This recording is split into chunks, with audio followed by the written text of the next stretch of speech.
Near mint condition, the home of collected editions. That cover's so awesome. Absolute format is the best way to own this store. Time to empty those wallets and fill those shelves.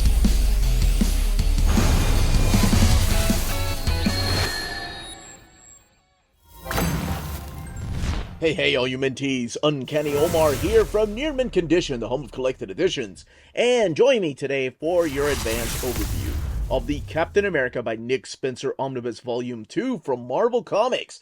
So let's go ahead and get started.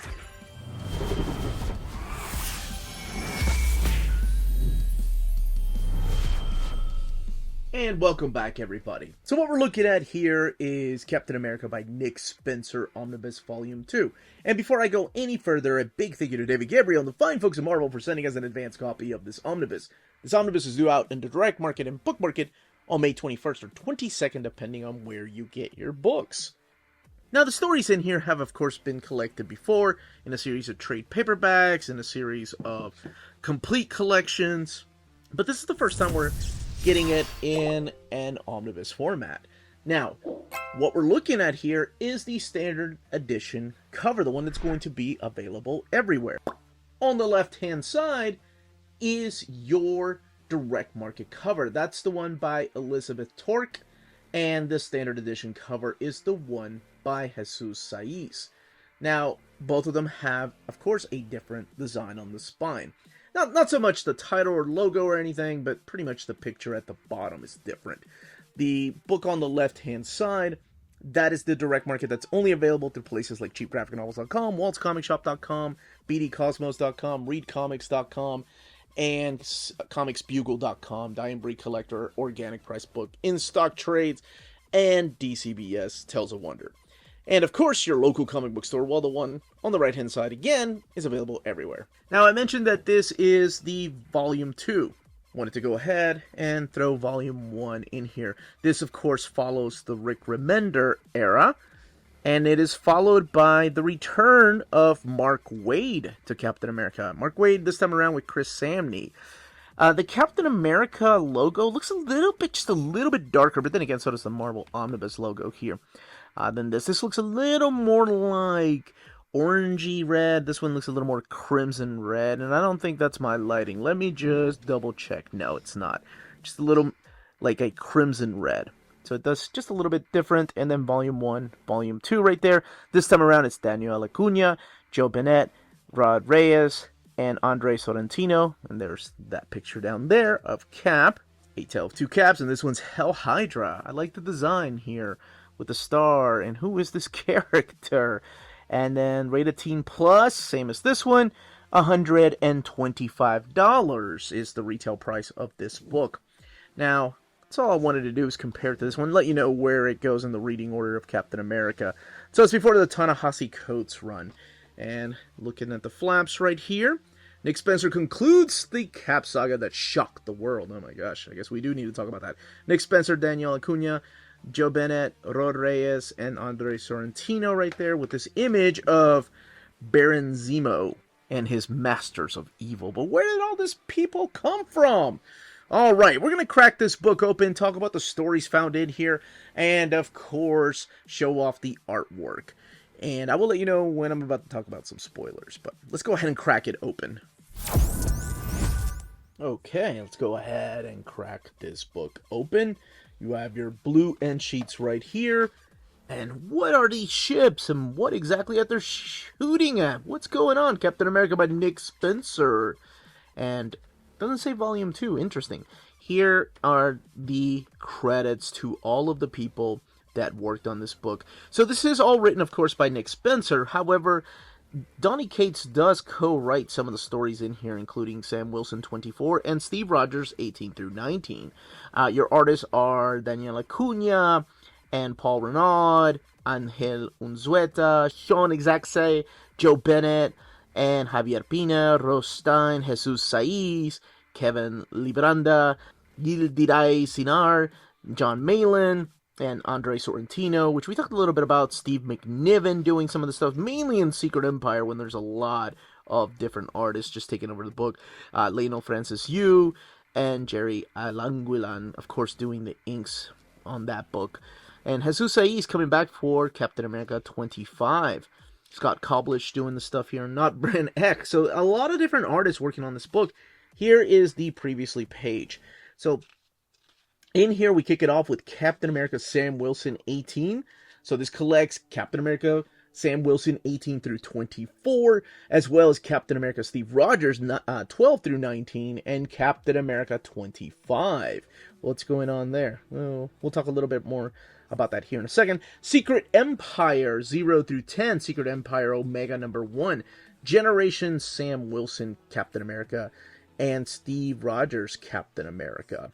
And then material from Free Comic Book Day 2017 Empire number 1. And as well as Not Brand ECCH number 14. The book has 904 pages and retails for $125. And in case you don't want any spoilers, because I do talk about, or I have to talk a little bit about what happened previously that kind of sets this up, because there was a lot of setup with what happens in Secret Empire. Do know that this book is mapped perfectly. In the reading order of Sam Wilson and Captain America, they're broken up into story arcs. And then when you get into Secret Empire, you have Secret Empire, I think it's 0, 1, and 2. And then you go back and forth between Sam Wilson and his group of people. And then Captain America, Steve Rogers and his group of people. And then you go back to Secret Empire, because there's different storylines going on at the same time, but it is mapped beautifully, including the Generations issue, which they very well could have kicked it off with, or ended the book with, which they kind of ended the book with. But I do love the mapping in this book, so I love when a book is mapped perfectly. Alright, now, let's get into some minor spoilers here as to what happened previously, because we have to talk about that first, and then what's going on in the book to kind of give you a pitch and an idea of what's happening now. Previously in Captain America handed the shield over to Sam Wilson when he got aged up, but that's okay, because in the previous volume he got de-aged, so Steve Rogers is back as being Captain America. However, Sam Wilson is like, hey, I can still be Captain America, and you can be Captain America. We'll both be Captain America. Cool. And this was all done by the way of the Cosmic Cube, how Captain America got de-aged again to Steve Rogers. Oh my gosh, this is going to get so confusing. Stay with me. So the Cosmic Cube, now being a sentient being known as Kobik, made Captain America young again. And as it turns out, she made him young again because she had been working with the Red Skull. And what she did was reshape the world, because we are talking about the Cosmic Cube, and making Captain America, Steve Rogers, believe that he has been an agent of Hydra for decades, since right before World War II, when he got recruited to join a secret organization. He fell in love with a woman named Eliza St. Clair, and she enrolled him in a school where he was pretty much trained to believe into thinking that he is working for Hydra. Now, of course, when it comes to Hydra, there's a lot of branches of Hydra, and a lot of people that have probably seen just the MCU movies will think, oh, Nazis, that's what Hydra is. But Hydra has been around a lot longer than that. Like, that's been established way decades before this book even came out. As a matter of fact, this book really does feel like the original Secret Empires in ways, because it kind of reminds me a lot of, like, Steve Englehart's stuff that he did. So much so of, like, Captain America walking away from the role of Captain America. Very interesting in the way that this is done, and compare it to that. Alright, and again, Sam Wilson is Captain America. Now, Steve Rogers believes that he became Captain America to infiltrate the U.S. government and become the first super soldier and become Hydra's ultimate spy. That's why a lot of people saw that one panel and freaked out when they were like, oh my gosh, Steve Rogers, Captain America, said, "Hell Hydra." That's true, because his world has been remade by the sentient Cosmic Cube, Kobik. And of course, under orders from the Red Skull. Okay, now that kind of catches you up to speed a little bit, and I'm not going to go into details or long-winded conversations about this book right here, because I don't want to spoil what ends up happening here. But the pitch of this one. So we start off with Sam Wilson, again, fighting the good fight, and having the hardest time just keeping up fighting the good fight, because he's having to deal with a lot of social issues that are happening in America during this time. And one of the things that has happened that's kind of put a lot of things in perspective for him is that Rage, this character from back in the 90s, I think it was Fabian Nicieza that actually created him, showed up in the Avengers, and then of course he became the new Warriors. He's a kid that looks like a man because of powers. Anyway, comics. He is falsely accused of robbing this convenience store. He was just trying to stop a couple bad guys. He gets beat down by these AmeriCops, which are those characters that were created by Mark Gruenwald during his run on Captain America. And pretty much he gets put on trial for breaking into this convenience store. Now, I don't know why the convenience store owner didn't come in there and say, no, he's good. He tried to help us. But they even put the AmeriCops right here on trial, and pretty much it's the system fighting against Rage, and that's what this story wraps up. That happened in the previous volume. We still have the supporting cast of his own Falcon, because of course Sam Wilson is now Captain America. Misty Knight plays a big part in this. Daniel Acuna drawing most of this stuff. So this kind of starts shaping up to this wonderful homage right here, and there's D-Man himself, of Sam Wilson just calling it quits on America, calling it quits being Captain America, because it doesn't represent what he believes it should. Now, that's just one of the stories, and of course, will he come back as Captain America? Hell yeah, he's a hero, of course he's going to. And then we go over to Captain America Steve Rogers. Now, this is a lot different than what's going on in the world of Sam Wilson. In here, what Nick Spencer's doing is building up this huge story arc. And what this huge story arc does is there are big points that he has been doing since issue number 1 here. That Steve Rogers, being this ultimate Hydra spy, has been rebuilding the Masters of Evil because they found out that these S.H.I.E.L.D. agents had wiped the memories clean from these supervillains and try to make them live in Pleasant Hill. However, Helmut Zemo found out, and now he's recruiting them for his own Masters of Evil, and getting more and more recruits. Kobik is still in hiding with Bucky right here. So that's just one of the things he was doing. The only people that know that Steve Rogers is a spy, by the way, are these two guys right here, Taskmaster and the character of Black Ant. Black Ant and Taskmaster, like, who's going to believe those guys? Well, they do sell the video footage that they saw of Steve Rogers saying Hell Hydra to somebody very important and high up. Now, the other thing that Steve Rogers has been trying to do, again, keep in mind, he's being a spy in his head. He has always been part of Hydra. He is building the shield with the help of Carol Danvers and Alpha Flight up in space to keep the Chitauri from coming down and invading Earth. And that's the second thing he's doing. The third thing he's doing is trying to establish rule over Hydra and who is in charge by fighting against, of course, the Red Skull, who again symbolizes the Hydra from the era of Nazis, where he comes from, or at least where Steve Rogers thinks he comes from. He comes from the Hydra era that predates Nazis and is just pure evil, and it's all led by the secret group. We have a new Madam Hydra, we have a new Council of Hydra, and with these three things that he's doing, he is playing this huge long game that leads into Secret Empire. The payoff happens in Secret Empire, issue number 0 and 1. And I'm not going to reveal what the payoff is, so I'll leave that part out because I didn't see it coming. It was insane. And I'm so glad that they collected Secret Empire in here as a whole, because Secret Empire was one of those books that if you read in the oversized hardcover, you're like, what the hell is going on?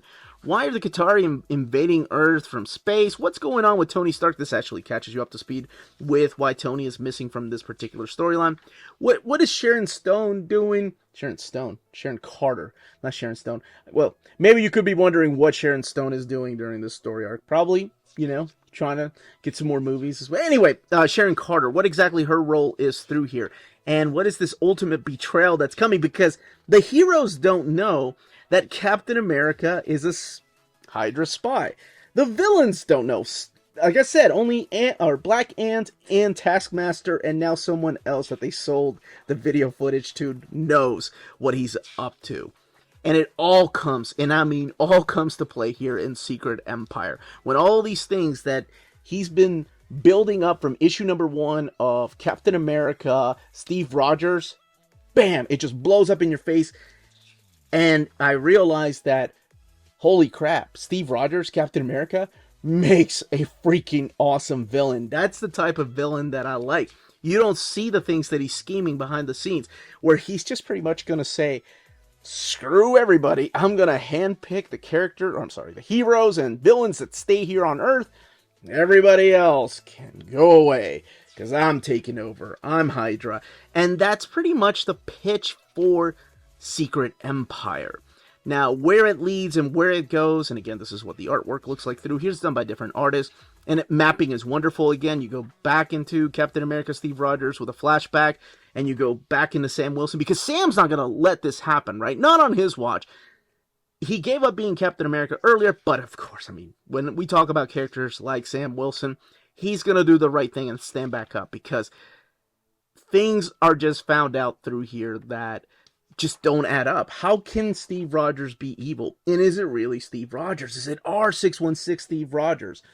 I think this reads better than reading it in that oversized hardcover, because it's the years of build up to this that make the payoff of Secret Empire completely worth it. And that's all I will say about Secret Empire. There's a lot that happens through here. I haven't even talked about the role that Bucky or Sharon or even the character of Kobik play, and what exactly is Sam Wilson going to do when he finds out that his best friend is a supervillain that has been playing everybody. Now, everything comes together with this amazing cover right here. I love this cover. And in issue 25 is when both titles come together to, not really cancel, but just put Captain America, Sam Wilson, and Captain America, Steve Rogers into one book. Now, this is all, again, part of Secret Empire. Now, let's keep going over here, because there's the Omega issue that happens after Secret Empire 10. And who's behind this armor? Well, you can find out for yourself. The Omega issue talking about what happens in the aftermath. And then you get the Generations issue, which I'm so glad they collected it right after the Omega issue of Secret Empire. And this is a really cool twist on the time travel element, but you see it through the perspective of Sam Wilson. And this honestly feels like a good, I don't want to say send-off. Well, no, it is. It is a good send-off from Nick Spencer to the character of Sam Wilson, more so than the character of Steve Rogers. And then all the way in the back is where you get the NOT Brand ECCH story, and then the variant cover. So let's welcome everybody back that didn't want any kind of spoilers. So here we have our variant covers. Some of them, I will go ahead and tell you, absolutely none of it happens in the comic book. And then others, yeah, sure, they do happen. But some of these, it's just, what is that cover about? And you even get the Twitter feeds all the way in the back, which we'll show here in a second. These are the villains right there. The Secret Empire villains, the toy variants. Not going to go through all of those. But yeah, you get it's a classic, beautiful Jim Steranko piece right there. Michael Turner. And the Generations variants. And yes, the Captain America recap page tweets. This is how they were recapping what happened previously. And then the Secret Empire 0 through 10 Omega recap page art. I think it's just a page art of the Secret Empire issues. And then your end sheets. Now let's talk about the build of the book. It is sewn binding, 904 pages, and this one printed at the iMac printer. Now, in recent months, I've noticed the iMac printer having thicker paper. This one feels like the older iMac printer of the thinner paper stock. So it's not as thick as the new paper stock, so you see more of the bleed through happening from the other side.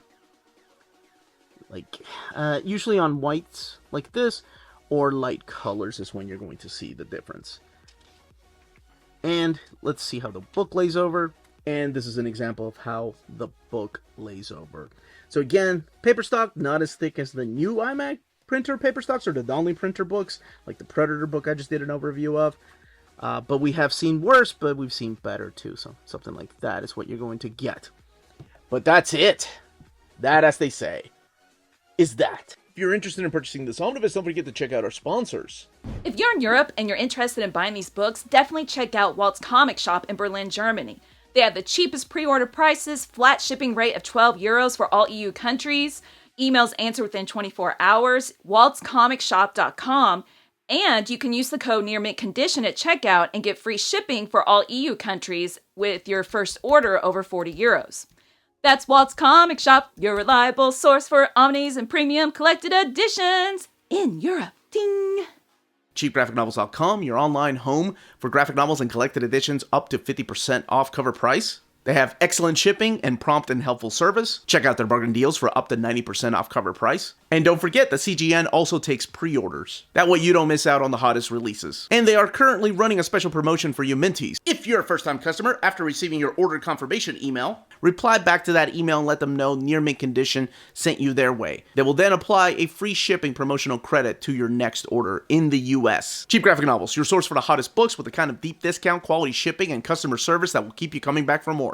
And that was the content, the page count, and build of this omnibus. Let me know in the comments down below if you plan on picking this up, if you already have the trade paperbacks, the complete collections, and you already have the Secret Empire book, and what you thought of the stories. If you have any questions, leave them down below. Don't forget to smash that like button, subscribe, and ring that bell for notifications. Everyone, stay healthy and safe out there. Much love.